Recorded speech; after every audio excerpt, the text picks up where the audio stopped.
Morning. काफ़ी दिनों बाद आप वापस ऑनलाइन आए हैं। इस छोटे से एक टॉपिक के साथ वापस स्टार्ट कर रहे हैं अपन, क्योंकि 12th के एग्ज़ाम हो चुके हैं और वापस 11th के बच्चे 12th में आ चुके हैं। तो उस पर्पज़ से मैं वापस स्टार्ट कर रहा हूँ पूरा अपना सेशन।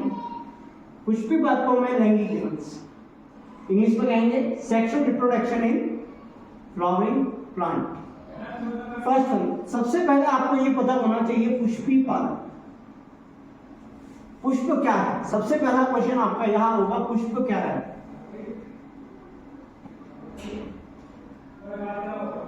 पुष्प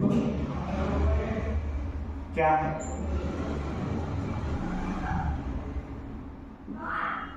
व्हाट इज फ्लावर? पुष्प क्या है? तो पुष्प की जब डेफिनेशन देंगे तो पुष्प एक रूपांतरित पर्व है। पुष्प क्या है? पुष्प एक रूपांतरित पर्व है। पुष्प एक रूपांतरित पर्व है। हम जानते हैं पर्व क्या होता है, मूलांकुर क्या होता है, रूट क्या होती है, ये सारे हम जानते हैं। तो छोटा सा बता देता हूँ आपको। यहाँ पर ये सीड है, यहाँ से मूलांकुर निकलता है जिससे रूट बनती है, और यहाँ से ही वापस ऊपर की तरफ नेगेटिव ग्रेविटेशन, ऋणात्मक गुरुत्वाकर्षण के तरफ क्या निकलती है? पर्व निकलता है, जिस पर पत्तियां बनती है। क्या बनती है? पत्तियां बनती है, और यहाँ पर जड़ें बनती है। इन्हीं से पूरा आगे प्रॉब्लम तैयार होता है। तो हमने फ्लावर की डेफिनेशन दी थी, यह एक रूपांतरित पर्व है। आपके अकॉर्डिंग यहाँ तक हमने बात कर ली है, एक रूपांतरित पर्व है। सेकेंड है ना, पुष्प के कितने चक्र होते हैं। मोस्ट ऑफ सिंपल एक फ्लावर की बात करें तो उसके अंदर कितने चक्र होते हैं, कितने वॉल्स होते हैं, कितना चक्र है। तो पुष्प में कुल कितने चक्र है? पुष्प में कुल चक्र कितने हैं? तो इसमें दो चक्र पाए जाते हैं। एक तो होता है सहायक चक्र,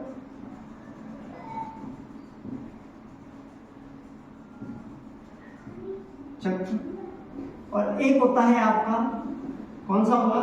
जनन चक्र। जनन चक्र।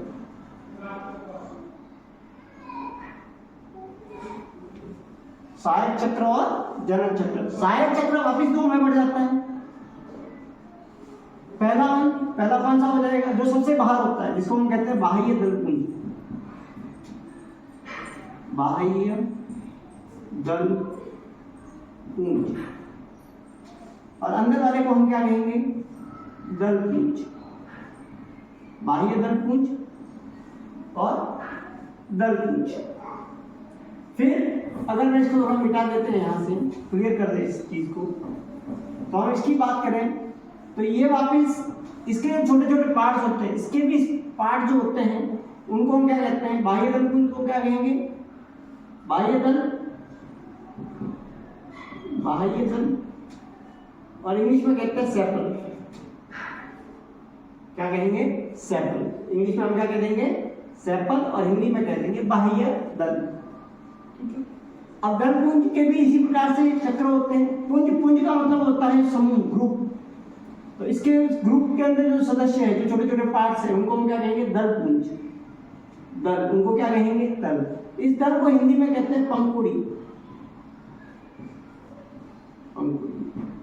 एक पुष्प के अंदर सबसे इंपॉर्टेंट जब हम बात करते हैं और हम फ्लावर की बात करते हैं, तो सबसे उसका अच्छा पोर्शन जो है, जो सुगंधित पोर्शन जो है, वो क्या होता है? उसकी पंखुड़ियां होती है। इंग्लिश में इसको कहते हैं पेटल। सेपल और पेटल। पेटल, पेटल्स और सेपल्स। अब हमने यहां तक बात कर दी। अब हम जनन चक्र की बात करते हैं। जनन चक्र भी वापिस आपकी दो जनन चक्र होते हैं। कितने जनन चक्र होते हैं? दो जनन चक्र होते हैं। एक कहलाता है आपका पुंकेसर,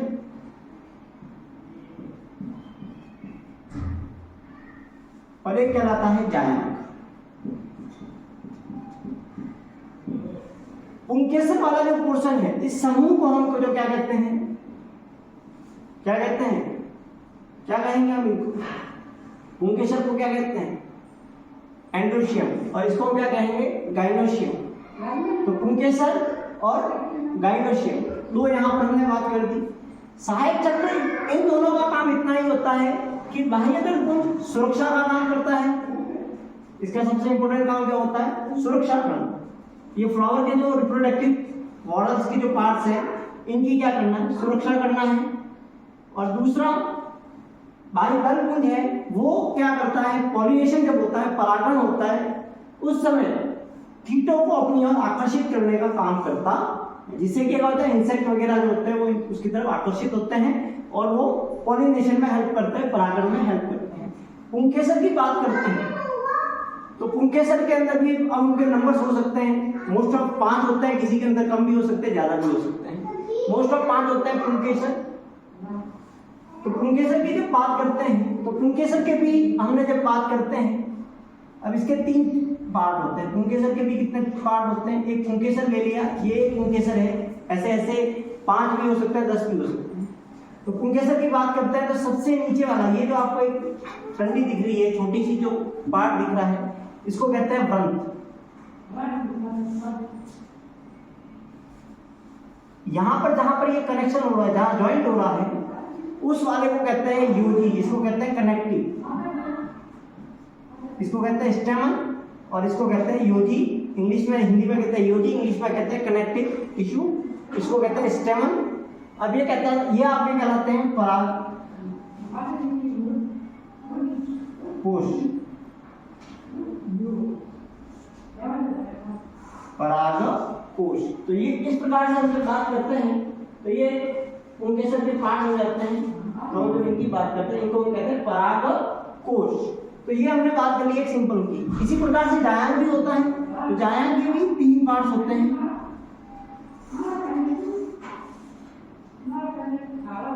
जायंट के भी कितने पार्ट्स होते हैं? 3 पार्ट्स होते हैं। जायंट के भी 3 पार्ट्स हैं। ये एक सिंपल सा जायंट है, ये पुष्पासन कहलाता है, जिस पर जायंट लगा हुआ है, पुष्पासन। ये पुष्पव्रंत है, नीचे आपको दिख रहा होगा पुष्पव्रंत, पुष्पव्रंत। अब बात करते हैं अपने जायंट। यहां से लगा के ये वाला पोर्शन जो है वो जायंट कहलाता है। अब इसके अंदर कौन कौन से पार्ट्स हैं? तो अगर मैं स्टार्टिंग से चलूं, नीचे से चले, तो सबसे पहले आता है आपका अंडाशय। अंडाशय, अंडाशय की जस्ट ऊपर एक नली टाइप की संरचना होती है, ट्यूब जैसी संरचना होती है, इसको कहते हैं वृत्तिका। वृत्तिका जो क्या करती है, जो परागकण आकर इसके ऊपर गिरते हैं, इसके ऊपर वाले फर्स्ट पोर्शन पे, उनको जाने के लिए क्या प्रदान करती है? एक रास्ता प्रदान करती है। अब इसके ऊपर का जो पोर्शन होता है वो क्या कहलाता है? आपका वर्तिकाग्र।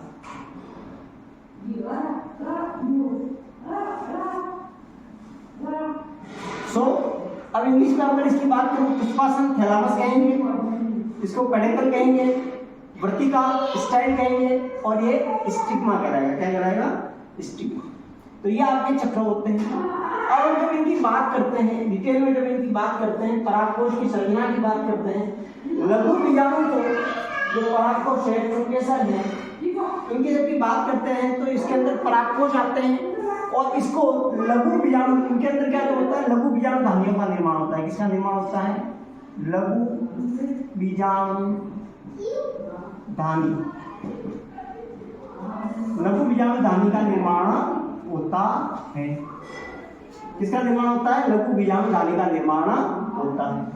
ये लघु बीजाणु क्यों दिया? और यहाँ पे किसका निर्माण होगा उसको कहेंगे लघु और दीर्घ बीजाणु धानी। ठीक है, वो अंडाशय के अंदर बनती है, तो उसकी बात बाद में करेंगे। दीर्घ और लघु, लघु बीजाणु क्योंकि छोटे बीजाणु फॉर्मेट परागकण छोटे होते हैं, इसीलिए उसको कहता है लघु बीजाणु धानी। जिनको जो छोटे बीजाणुओं को धारण करके रखता है उसको कहेंगे लघु बीजाणु धानी। गुरु बीजाणु धानी, इसको हम कहेंगे गुरु बीजाणु धानी। इसके अंदर जब बनेगा तो उसको क्या कहेंगे? गुरु बीजाणु धानी। धानी, लघु बीजाणु धानी। तो इस प्रकार से जब हम बात करते हैं तो एक सिंपल सी बात यहाँ आ जाती है। अब इस परागकोश लघु बीजाणु धानी के अंदर परागकण का निर्माण होता है। किसका निर्माण होता है? परागकोश है, परागकोश के अंदर किसका निर्माण हो जाएगा? लघु बीजाणु धानियों का निर्माण होगा। अब वो 2 भी हो सकती है, 4 भी हो सकती है। अब इनके अंदर अभी 2 फ्रंट होते हैं, 2 पालियां होती है, 2 लोब्स होते हैं। एक लोब के अंदर 2 धानियां होती है और एक के अंदर 2 होती है, तो टोटल 4 धानियां हो जाएगी। अब इन धानियों के अंदर परागकणों का निर्माण होता है। किसका निर्माण होता है? परागकणों का निर्माण होता है। पोलर ग्रेन्स का डेवलपमेंट होता है किसके अंदर? लघु बीजाणु धानी के अंदर, जो हम आगे समझेंगे इस पूरे टॉपिक को। तो ये एक सिंपल सी संरचना हो जाती है, एक प्रकार से इसका बात करते हैं। अब एक छोटा सा और यहाँ कर देते हैं। यहाँ पर जो होते हैं वो अंड लगे हुए होते हैं, अंडाणु यहाँ लगे हुए हैं। अब इनका एस्टिमेशन कैसा है, उनका अरेंजमेंट कैसा है? वो अलग अलग प्लांट के अंदर अलग अलग प्रकार के होते हैं। ये 6 प्रकार के होते हैं, इस पे ये लगे हुए होते हैं। और जितने ओव्यूल्स होंगे मोस्ट ऑफ उतने ही उसके अंदर क्या होंगे? सीड बनेंगे। ये अपने को ध्यान रखना है। जितने ओव्यूल, जितने बीजाणु, उतने ही क्या बनेंगे आपके, उतने ही। नेक्स्ट पुंकेसर की बात कर ली, पुंकेसर जायंट की बात कर ली। आगे बढ़ते हैं हम। अब पुंकेसर के अंदर यहाँ मैंने व्रत लिखा है, इसको पूतंतु भी कहते हैं। क्या कहते हैं? दूसरा नाम इसका क्या है? पूतंतु। सिंपल लैंग्वेज में व्रत कहते हैं इसको, लेकिन इसको पूतंतु भी कहते हैं। तो कंफ्यूज नहीं होना है इस चीज को लेके। आगे बात करते हैं। परागकोश की हमने बात कर ली, घुंघरूवां संरचना होती है ये। नेक्स्ट अब देखिए, परागकोश जो होता है आपका, जो परागकोश है उसमें 2 पालियां भी हो सकती है, 1 पाली भी हो सकती है। मतलब सिंगल रो वाला भी हो सकता है और 2 पाली वाला भी हो सकता है। 1 पाली वाला और 2 पाली वाला, मोस्टली 2 पाली वाले होते हैं। लेकिन अपवाद है और क्वेश्चन आपका वहीं से पुटअप होता है। तो क्वेश्चन क्या होगा? वह कौन से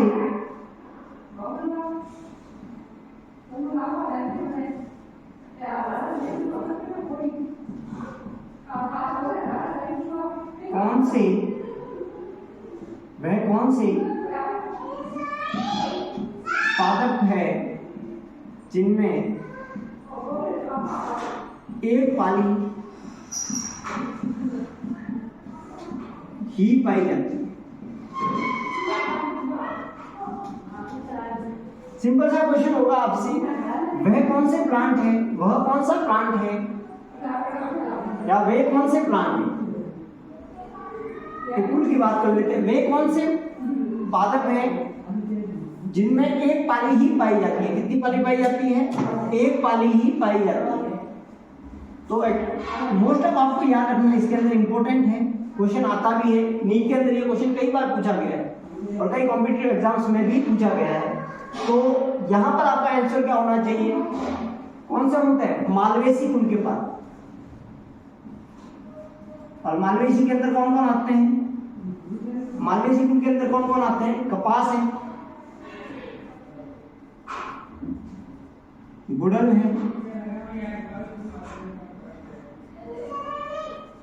है, और भी भिंडी है। ये बहुत सारे प्लांट जो है वो स्कूल के अंदर आते हैं। लेकिन मोस्ट ऑफ आपको मालवेसी और मालवेसी के अंदर कपास याद रखना है। अब 1 पाली 2 पाली कैसे, वो थोड़ा मैं आपको समझा दूं। इस वाले क्वेश्चन को मैं थोड़ा बड़ा करके आपके सामने लेके आ रहा हूँ। यहाँ पे थोड़ा इसको समझ ले एक बार, कैसे कह रहा हूँ।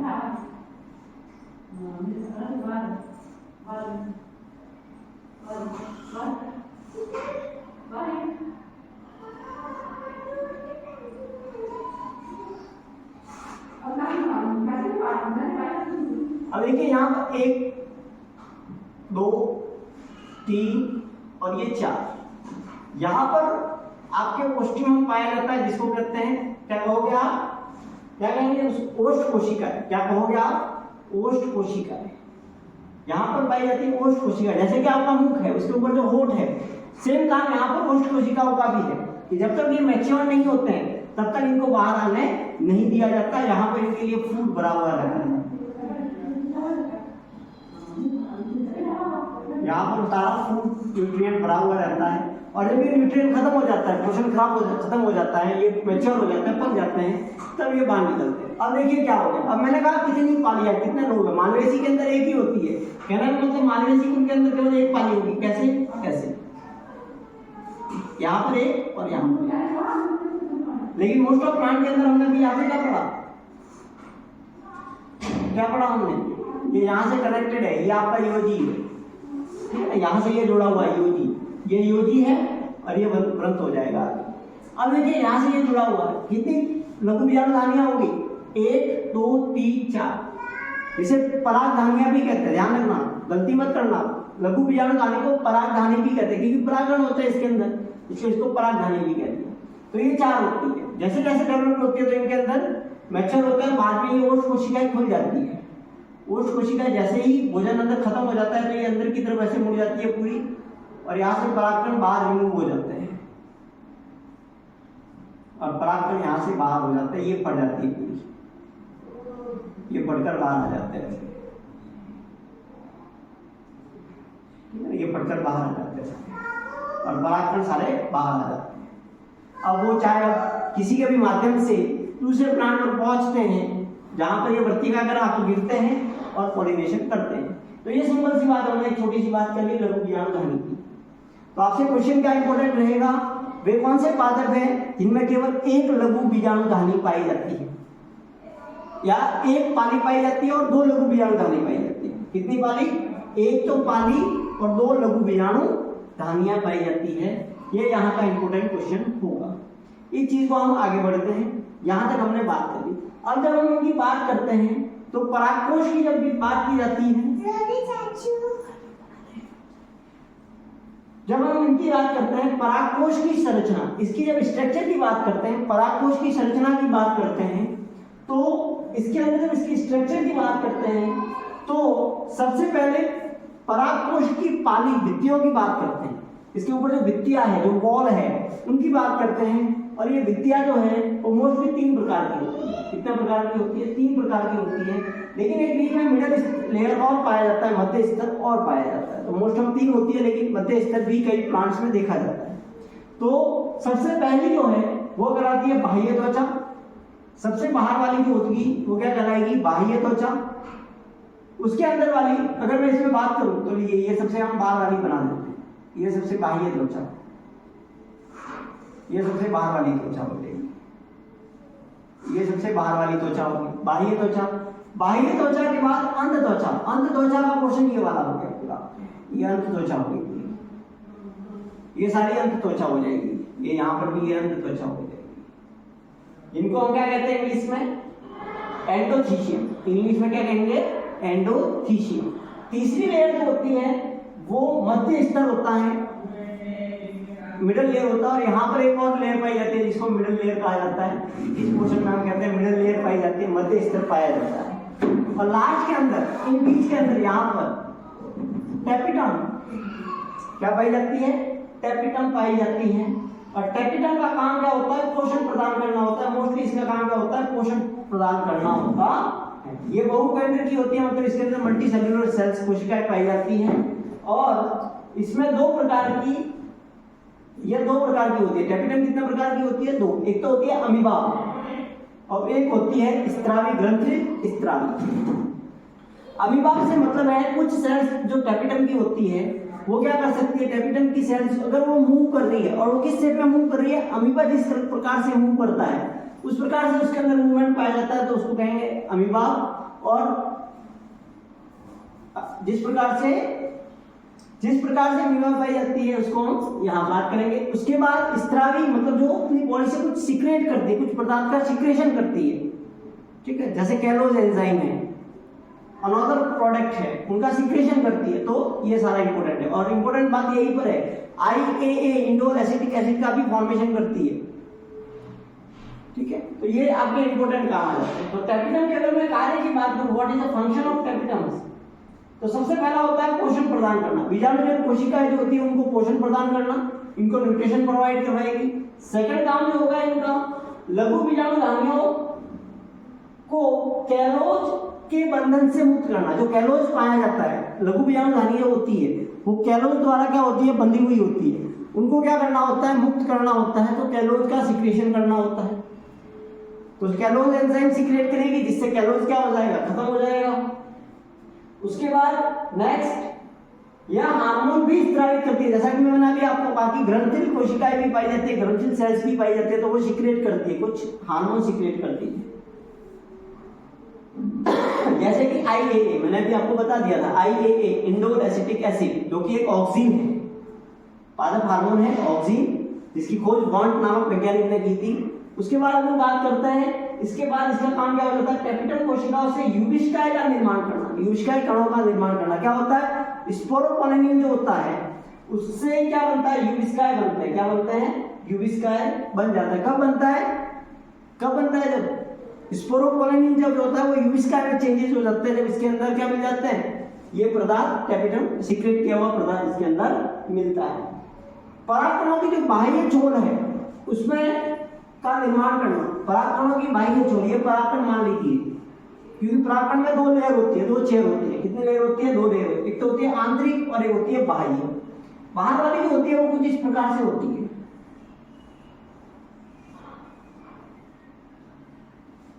तो एक बीजपत्री के अंदर एक ही चित्र पाया जाता है परागकोश की इस वाली लेयर में, और एक बीजपत्री के अंदर एक इंपॉर्टेंट पॉइंट है, एक बीजपत्री में एक जनन चित्र और द्विबीजपत्री में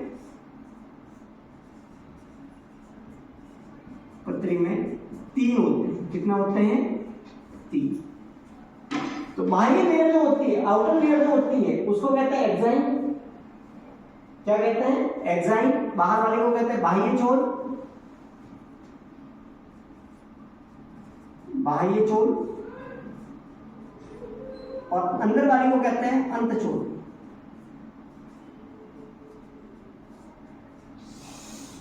क्या कहते हैं, अंतछोर। और यहां पर बीच के अंदर इसका सेंट्रल न्यूक्लियस होता है।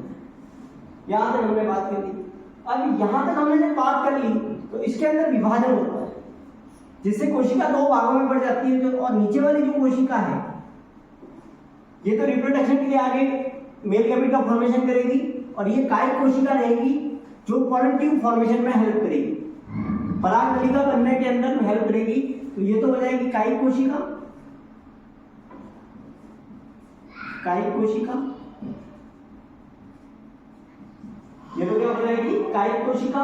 और दूसरी क्या कहलाएगी आपकी, एक तो हो जाएगी कायिक कोशिका, दूसरी क्या कहलाएगी, जनन कोशिका।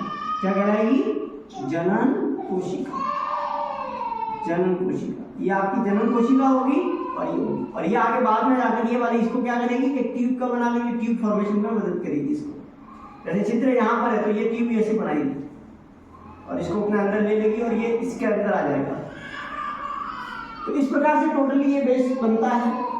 तो मैं आपको एक बार वापस रिकॉल कर देता हूँ वापस। सबसे पहले यहाँ पर कहूँ मैं, अगर परागकोश की संरचना के अंदर कहूँ तो बाह्य त्वचा पाई जाती है जिसको एंडोडर्मिस कहते हैं। इसका काम केवल और केवल सुरक्षा करना होता है, केवल और केवल क्या करना होता है, सुरक्षा करना होता है। इसका बाकी अन्य कोई काम नहीं होता।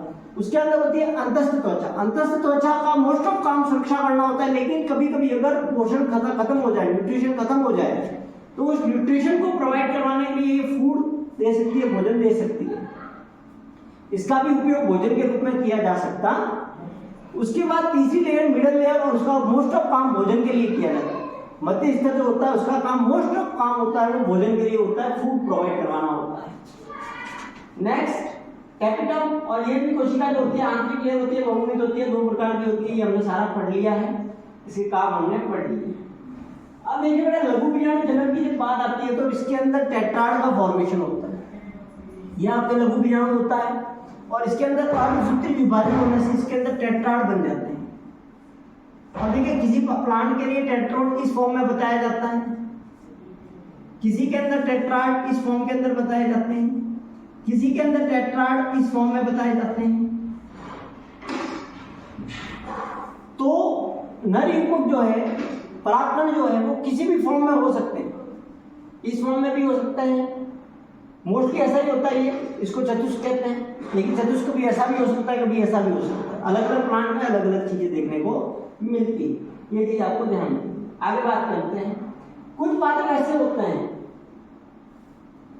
जिनमें एंजाइम जो होते हैं वो आपस में उनके, जैसे एस्कल की बात करूं तो परागपिंड का निर्माण करते हैं। इंपोर्टेंट क्वेश्चन है, परागपिंड किस पादप फैमिली में पाया जाता है?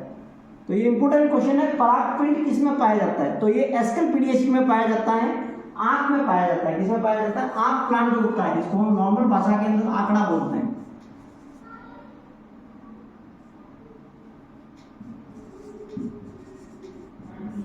सिंपल सी लैंग्वेज में जो गांव वाले लोग हैं उसको आंकड़ा बोलते हैं, रियल में हिंदी प्रॉपर हिंदी के अंदर जाए तो आंख कहते हैं उसको। तो आंख कैसा होता है जिसके अंदर क्या पाया जाता है? परागपिंड पाया जाता है। क्या पाया जाता है? परागपिंड पाया जाता है। और परागपिंड आपस में जुड़े हुए होते हैं ऊपर से कार्पस्कुलम से। किससे जुड़े हुए होते हैं? कार्पस्कुलम से। ये आपको ध्यान रखना है, कार्पस्कुलम से आपस में जुड़े हुए होते हैं, रेंट्रिकल्स आगे होते हैं। कैसा होता है उसकी स्ट्रक्चर बता दो आपको। परागपिंड की स्ट्रक्चर बनाऊं अगर मैं तो कैसी होगी? मैं एक बार यहां से मिटा देता हूं, ऊपर बना देंगे इसको। ऊपर बना रहा हूं, कैसी होती है देखिए अब यहाँ पे। इसको कहता है कार्पस्कुलम। ये कार्पस्कुलम है और इससे दो रेंटिकुलम निकले हुए होते हैं। क्या निकले हुए होते हैं? रेंटिकुलम। रेंटिकुलम निकले हुए होते हैं।